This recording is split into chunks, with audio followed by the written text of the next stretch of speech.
Why do you think they killed him? You think they killed him because he killed his people? Hell no. They killed him because, listen to me real good. You touched my nerve with that question. Did you know that in Libya, nobody is homeless? Listen, everybody in Libya has either a home or an apartment. They call it a flat. Did you know education in Libya is free from kindergarten through college? And did you know that if a Libyan wanted to come to America to be educated, the government in Libya paid for their education? Did you know that?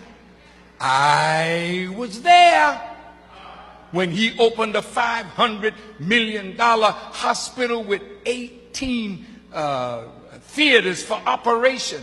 I was there, and we went when he was making their own medicines. See?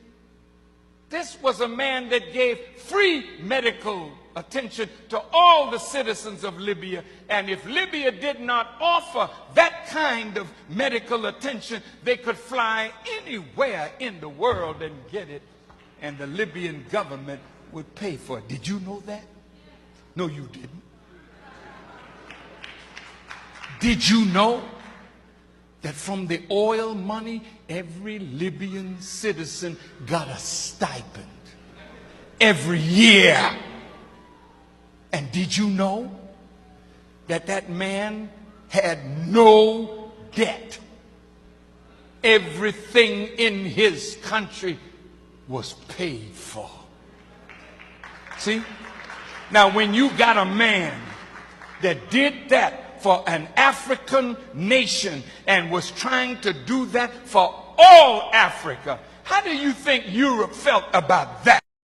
Well, I was with Muammar Gaddafi when Gaddafi in 1999 advanced coming out of the OAU to the African Union with a vision of the United States of Africa. Muammar Gaddafi spent, listen to me, billions of dollars to create the African Union. Did you know that Gaddafi gave $300 million and the other African nations gave $100 million to put up a satellite so that we who call Africa don't have to go through Europe to get to Africa? And Europe was getting $500 million a year just by our telephone calls to the continent. Now we can call directly to Africa, and that $500 million is in the hand of African people.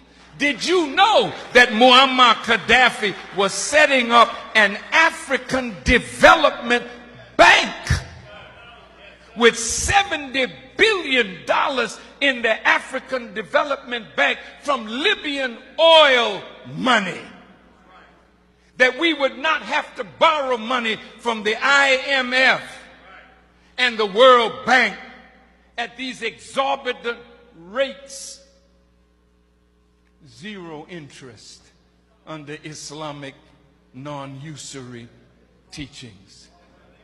I just left St. Kitts, and in the island of St. Kitts, he was going to set up a Caribbean development bank. He told the prime minister there, and he was going to put $1 billion in that bank for Caribbean development.